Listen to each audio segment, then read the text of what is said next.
സത്യം പറയട്ടെ, കേരള ബ്ലാസ്റ്റേഴ്സ് ഫാൻസിനോട് എനിക്ക് ഇച്ചിരി ഇഷ്ടം കൂടുതലായിരുന്നു. നമ്മൾ സഹലിനെ പറഞ്ഞു വിട്ടപ്പോഴും അതുപോലെ ബാക്കി പെരഡേഴ്സ്, അൽവാരോ, അങ്ങനെ എല്ലാവരും പറഞ്ഞു വിട്ടപ്പോഴും ഞാൻ ഭയങ്കര ഡിഫെൻഡ് ചെയ്തിട്ടുണ്ടായിരുന്നു. അതൊന്നും കുഴപ്പമില്ല, നമുക്ക് ക്ലബ്ബാണ് വലുത്. ഇപ്പം അൽവാരോ പോയാലും ഡൈസ് പോയാലും സഹൽ പോയാലും നമുക്ക് ഇവരെ പോലെ തന്നെ പല പ്ലേയേഴ്സിനെയും ഇനിയും കൊണ്ടുവരാമെന്ന്. എന്നാൽ ഇവാനെ പറഞ്ഞു വിട്ട ഈ ഒരു ഡിസിഷൻ ഉണ്ടല്ലോ, ഇതിനോട് എനിക്ക് ഒട്ടും തന്നെ ചേരാൻ പറ്റുന്നില്ല. ഇപ്പം നിങ്ങൾ ചോദിക്കും, 3 വർഷമായില്ലേ ഇവാൻ വന്നിട്ട്, എന്തെങ്കിലും കാണിച്ചോ ഏതെങ്കിലും ഒരു ഏരിയയിൽ എന്ന് വെച്ചാൽ ഡ്യൂറൻഡ് കപ്പോ സൂപ്പർ കപ്പോ ISL ഒന്നും തന്നെ നേടാൻ സാധിച്ചിട്ടില്ലോ, പിന്നെ എന്തിനാണെന്ന്. ഇത് തന്നെയായിരുന്നു നമ്മൾ ഇന്നലെ ഇവാനെ ഒഫീഷ്യലി പറഞ്ഞു വിട്ടപ്പോഴും കമൻറ്റ് ബോക്സിലും കണ്ടിട്ടുണ്ടായിരുന്നു. ഞാൻ ഒരിക്കലും വിചാരിച്ചിട്ടില്ലായിരുന്നു ഇത്രമാത്രം ഹേറ്റേഴ്സ് നമ്മുടെ ഇവാന് ഒറ്റ സീസൺ കൊണ്ട് ഉണ്ടായിട്ടുണ്ടെന്ന്. ഇപ്പോൾ ഇവാനെ ഡിഫെൻഡ് ചെയ്യാനാണെങ്കിൽ എനിക്ക് കുറേ കാര്യങ്ങൾ മുമ്പോട്ടെടുത്തിടാൻ പറ്റും.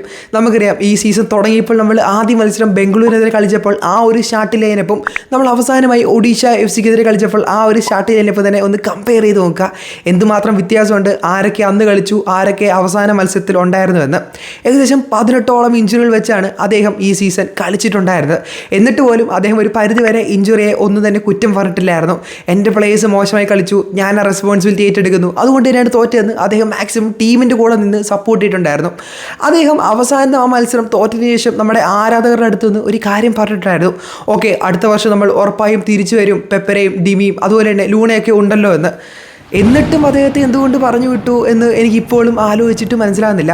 നമ്മൾ ആരാധകർ പല ടീമിൻ്റെ ഫാൻസിനോടും പറയാറുണ്ട്, ഭയങ്കര അഹങ്കാരത്തോടെ പറയാറുണ്ട്, ഞങ്ങൾക്ക് ഈ സീസണിൽ ഏറ്റവും കൂടുതൽ ഗോൾ അടിച്ചിട്ടുണ്ട്, അല്ലെങ്കിൽ നമ്മൾ ഈ ടീമിനെ ഇന്ന ഗോൾ റേഷ്യോയിൽ തോൽപ്പിച്ചു എന്നൊക്കെ. ഇതെല്ലാം നമുക്ക് ഇവാൻ കൊണ്ടുവന്ന് തന്നതാണ്. കേരള ബ്ലാസ്റ്റേഴ്സിന് ഏറ്റവും ഒരു അൺബീറ്റൺ റണ്ണ് ഇവാൻ്റെ കീഴിലായിരുന്നു. നമ്മൾ ഏറ്റവും കൂടുതൽ പോയിന്റ് നേടിയ ഒരു സീസൺ ഇവാൻ്റെ കീഴിലായിരുന്നു. നമ്മൾ ഏറ്റവും കൂടുതൽ ഗോൾ അടിച്ച സീസൺ ഇവാൻ്റെ കീഴിലായിരുന്നു. നമ്മൾ ഏറ്റവും കൂടുതൽ ഒരു സീസൺ വിൻ ചെയ്തത് നമ്മുടെ ഇവാൻ്റെ കീഴിലായിരുന്നു. നമ്മൾ അടുപ്പിച്ച് 3 എന്ന് വെച്ചാൽ 2 പ്ലേ ഓഫുകളും ഒരു സെമി ഫൈനലും ഫൈനലും എത്തിയിട്ടൊക്കെ ഉണ്ടായിരുന്നത് നമ്മുടെ ഇവാൻ്റെ കീഴിൽ തന്നെയായിരുന്നു. ഓക്കെ, നമ്മൾ അദ്ദേഹത്തെ റെസ്പെക്റ്റ് ചെയ്തില്ലെങ്കിലും കുഴപ്പമില്ല, ഹെയ്റ്റ് ചെയ്യുന്ന എന്തിനാന്ന് എനിക്ക് ഇപ്പോഴും മനസ്സിലാകുന്നില്ല. കാരണം അദ്ദേഹത്തിന് ഭാഗത്ത് എന്തൊക്കെ ചെയ്യാൻ പറ്റുമോ അതെല്ലാം അദ്ദേഹം ചെയ്തിട്ടുണ്ടായിരുന്നു. നമ്മൾ മണാലോ മാർക്കസിനെ കണ്ടായിരുന്നു, 1-2 ഇഞ്ചുറി പറ്റിയപ്പോൾ സീസണിലൊന്ന് കാലിടർ ചെയ്ത്. എന്നാൽ ഇവാൻ കാലിടർ എന്ന് പറഞ്ഞാലും അദ്ദേഹം ഉള്ള പ്ലേയേഴ്സിനെ വെച്ച് കളിപ്പിച്ചിട്ടുണ്ടായിരുന്നു.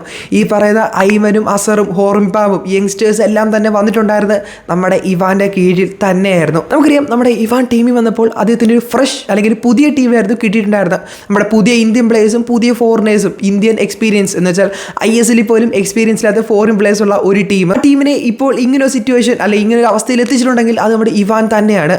നമുക്കറിയാം, ഫസ്റ്റ് സീസൺ വന്നപ്പോൾ തന്നെ ഫൈനലിൽ എത്തിച്ചു, പെനാൽറ്റി ഷൂട്ടൗട്ടിൽ തോറ്റുപോയി. പിന്നെയുള്ള 2 സീസൺ നമുക്ക് ഒരു ഭാഗ്യക്കേട് തന്നെയായിരുന്നു കണ്ടിട്ടുണ്ടായിരുന്നത്. ഇനി അടുത്ത വർഷം ഒരു പുതിയ കോച്ച് വന്ന് അദ്ദേഹം എന്തെങ്കിലും ഒരു പോസിറ്റീവായിട്ട് നടത്തിയിട്ടുണ്ടെങ്കിലും അത് നമ്മുടെ ഇവാൻ ഉണ്ടാക്കിയ ഒരു ബേസ്മെൻറ്റിൽ നിന്നായിരിക്കും, അദ്ദേഹം ഉണ്ടാക്കിയ ഒരു കൾച്ചറിൽ നിന്നായിരിക്കും. കാരണം ഇവാൻ ഉണ്ടാക്കിയത് മാത്രമേ നമുക്കിപ്പോൾ നമ്മുടെ പക്കലുള്ളൂ. അല്ലെങ്കിൽ നമ്മളിപ്പോൾ ഉള്ള എല്ലാ പ്ലേയേഴ്സിനും എന്ന് വെച്ചാൽ മേജർ പ്ലേയേഴ്സ്, നമ്മുടെ രാഹുൽ, ജിക്സൺ, അങ്ങനെ എല്ലാവരെയും പറഞ്ഞു വിട്ട് ഒരു പുതിയ ടീമിനെ ഉണ്ടാക്കിയാണ് വരുന്നതെങ്കിൽ നമുക്ക് സമ്മതിച്ചു കൊടുക്കാം. എന്നാൽ അങ്ങനെ ഒരിക്കലും ഇനി പ്രാക്ടിക്കൽ അല്ല. കാരണം ISL നമ്മൾ എന്തെങ്കിലും പ്രോഗ്രഷൻ ഉണ്ടാക്കുകയാണെങ്കിൽ നമുക്ക് നല്ല ഇന്ത്യൻ പ്ലേയേഴ്സ് വേണം. ക്വാളിറ്റി ഇന്ത്യൻ പ്ലേയേഴ്സിനെ മേടിക്കാൻ എന്തുമാത്രം ടൈറ്റ്നെസ് ആണ് ഇപ്പോൾ നമുക്ക് എല്ലാവർക്കും അറിയാം. സോ നമുക്ക് ഉള്ളവരെ കളയാതിരിക്കുക എന്നാണ് എനിക്ക് പറയാനുള്ളത്. ഓൾറെഡി ന്യൂസുകൾ വന്നു തുടങ്ങിയിട്ടുണ്ട്, നമ്മുടെ ജിക്സൺ സിംഗും രാഹുലും ഒക്കെ ടീം വിടുന്നുവെന്ന്. ലൂണയും വിടുമെന്നായിരുന്നു കേട്ടിട്ടുണ്ടായിരുന്നു. അതിനെപ്പറ്റി കൺഫർമേഷൻ ഒന്നുമില്ല, അതുകൊണ്ട് ഉറപ്പിച്ചൊന്നും പറയുന്നില്ല. എന്തൊക്കെയായാലും ഇവാനെ ഇത്രത്തോളം ഹെയ്റ്റ് ചെയ്യുന്ന ഒരു ഫാൻ ബേസ് നമുക്കുണ്ടെന്ന് ഞാൻ എന്താണെങ്കിലും ഇന്നായിരുന്നു അറിഞ്ഞിട്ടുണ്ടായിരുന്നത്.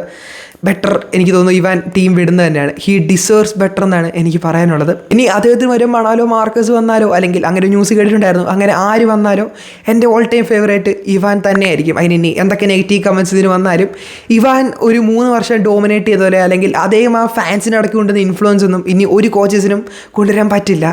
ഓക്കെ, നിങ്ങൾ കുറേ പേര് ഇപ്പോഴും ആലോചിക്കുന്നതാണ് എന്തുകൊണ്ടാണ് ഇത്രയും ഡിഫെൻഡ് ചെയ്യുന്നത്, ഒരു ചേഞ്ചൊക്കെ വേണ്ടേ, നമ്മൾ മൂവ് ഓൺ ചെയ്യേണ്ട, പുതിയ കോച്ചസ് പറഞ്ഞാൽ നമുക്ക് റിസൾട്ട് ഉണ്ടാക്കുന്നത്.